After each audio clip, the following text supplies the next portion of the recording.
नमस्कार। एक बार फिर से मैं आप सभी के सामने उपस्थित हूँ बेहद महत्वपूर्ण टॉपिक के साथ। आप सभी जानते हैं कि इजराइल जो है वो पूरी तरीके से हिजबुल्लाह के पीछे पड़ चुका है और वो आज लेबनान में भी एंट्री करेगा और वो जमीनी जो युद्ध है वो शुरू कर देगा। इसी बीच यहाँ पर प्रधानमंत्री नरेंद्र मोदी जी ने नेतन्याहू से बात करी है और उन्होंने कहा है कि आतंकवाद का इस पूरे विश्व में कोई स्थान नहीं है। आतंकवाद के मुद्दे पर वो इजराइल को पूरी तरीके से समर्थन प्रदान करेंगे और ये बातचीत उन्होंने तब करी जब आप देखोगे नसरुल्लाह की मृत्यु हुई तो पूरे पश्चिम एशिया में लोग विद्रोह करने लगे। चाहे भारत की बात करें तो भारत में भी प्रदर्शन किया गया, जम्मू कश्मीर में और साथ ही साथ लखनऊ में भी लोग सड़कों पर उतर आए और वो इस बात की निंदा कर रहे थे कि नसरुल्लाह को क्यों मारा गया। खैर, इसी बीच यहाँ पर बात हुई और कहा कि हम चाहते हैं वैश्विक शांति और हम आतंकवाद के मुद्दे पर आपका समर्थन करने के लिए पूरी तरीके से तैयार है, लेकिन हम ये भी चाहते हैं कि लोगों की सुरक्षा यहाँ पर सर्वोपरि है। चलिए इसी बीच बात करेंगे कि आज हम क्या इंपॉर्टेंट पॉइंट्स इसमें दिए गए हैं और साथ ही साथ समझेंगे कि ये क्या सिनेरियो जो है वो इंडिया में बिल्ड हो रहा है। मेरा नाम है प्राची मिश्रा और संस्कृति IAS के इस प्लेटफॉर्म पर आप सभी का स्वागत है। लेकिन इससे पहले आप सभी के लिए एक सूचना भी है। सूचना क्या है कि आप सभी जानते हैं नवरात्रे शुरू होने वाले हैं, तो इसी नवरात्रों के शुभ अवसर पर आपको 75% का डिस्काउंट दिया जा रहा है संस्कृति IAS की तरफ से। किन किन कोर्सेज पर है तो UPSC एंड PCS दोनों कोर्सेज पर ये उपलब्ध है। UPSC में आपको pre mains, UPSC prelim, CSAT वैकल्पिक विषय निबंध लेखन एंड PCS में आपको UP PCS, RAS, BPSC, MP PCS, RO and NCERT का कोर्स इसमें मिलने वाला है। आगे आ जाते हैं अब नेक्स्ट न्यूज पर हमारी कि PM Modi calls Netanyahu reminds needs for preventation regional escalation of West Asia conflict. हाल ही में प्रधानमंत्री मोदी ने इजरायली प्रधानमंत्री बेंजामिन नेतन्याहू से फोन पर बात करी। उन्होंने कहा कि आतंकवाद का हमारे विश्व में कोई स्थान नहीं है। साथ ही साथ उन्होंने बोला कि जो क्षेत्रीय तनाव है उसको रोकना बहुत ज्यादा आवश्यक है और जो भी बंधक हैं उनको उनकी जो सुरक्षित रिहाई है वो हमें अवश्य करनी चाहिए, उसको भी सुनिश्चित किया जाना चाहिए कि जितने भी बंधक बनाए गए हैं वो सुरक्षित रूप से रिहा कर दिए जाएं। भारत शांति और स्थिरता की बहाली का समर्थन करने के लिए प्रतिबद्ध है। ये जो आपकी बातचीत हुई वो ऐसे समय हुई है जब हिजबुल्लाह चीफ हसन नसरुल्लाह जो है इनकी मौत हो गई और पश्चिम एशिया में इससे तनाव बढ़ गया। पश्चिम एशिया में संघर्ष जो पिछले वर्ष अक्टूबर में हमास द्वारा इजरायली नागरिकों के अपहरण से शुरू हुआ था अब बढ़ता जा रहा है। आगे आते हैं, दोनों नेताओं के बीच पिछले 45 दिन में दूसरी बार बातचीत हुई है और इससे पहले 16 अगस्त को दोनों नेताओं के बीच यहां पर फोन पर बात हुई थी। उस समय भी PM मोदी ने इजरायली प्रधानमंत्री को बातचीत और डिप्लोमेसी के जरिए हमास से युद्ध खत्म करने को कहा था।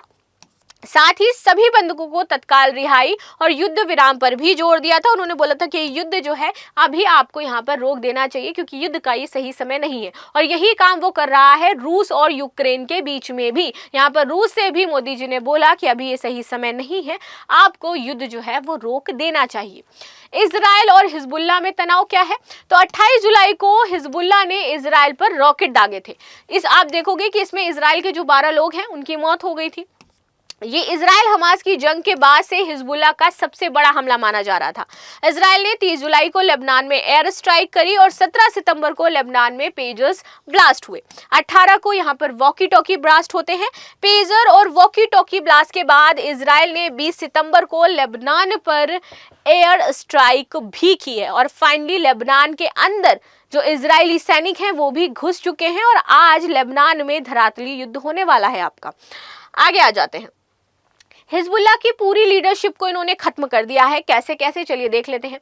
हसन नसरुल्लाह जो हाल ही में मारे गए हैं, इससे पहले थे फुआद शुक्र हिजबुल्लाह रदावा फोर्स टॉप के कमांडर थे। इब्राहिम अकील मर चुके हैं, ऑपरेशनल चीफ थे। चीफ कमांडर थे आली काकरी, इनका कभी भी फेस नहीं देखा गया तो इनकी फोटो भी नहीं है। इसके बाद मोहम्मद नासिर थे, कमांडर थे। यूनिट कमांडर थे तालिब सलीम अब्दुल्ला, इनको भी मार दिया गया और वसीब अल तवील को भी मार दिया गया। तो इस तरीके से इनकी पूरी जो लीडरशिप है वो खत्म कर दी गई है।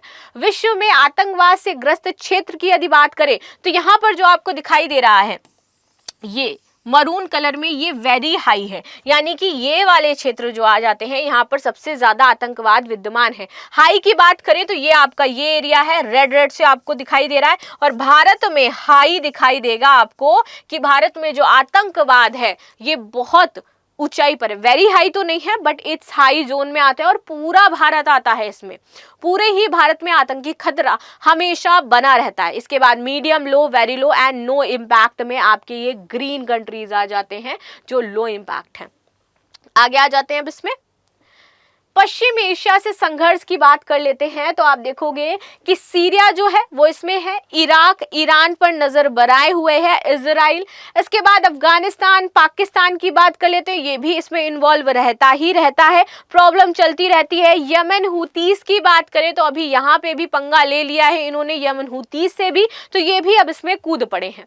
आगे आते हैं, भारत में आतंकवाद कहाँ से, कब और क्यों पनपा।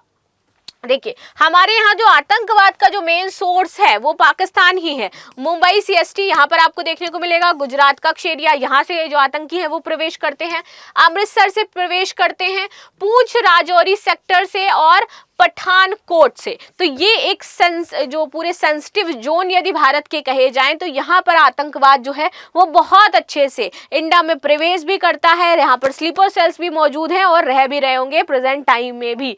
ठीक है, आगे बात करते हैं। वर्ष 1979 में पाकिस्तान में एक नीति अपनाई थी, इसके अनुसार वो कश्मीर में आतंकवाद का सहारा लेगा, ऐसा कहा गया था।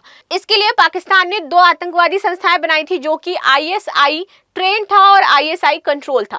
इन्हें इंटर सर्विस इंटेलिजेंस भी कहा जाता था। ये इंटर सर्विस इंटेलिजेंस एक संस्था जी जो लश्कर-ए-तैयबा जो अभी भी है, और दूसरी जो संस्था बनाई गई थी उसका नाम है जैश-ए-मोहम्मद।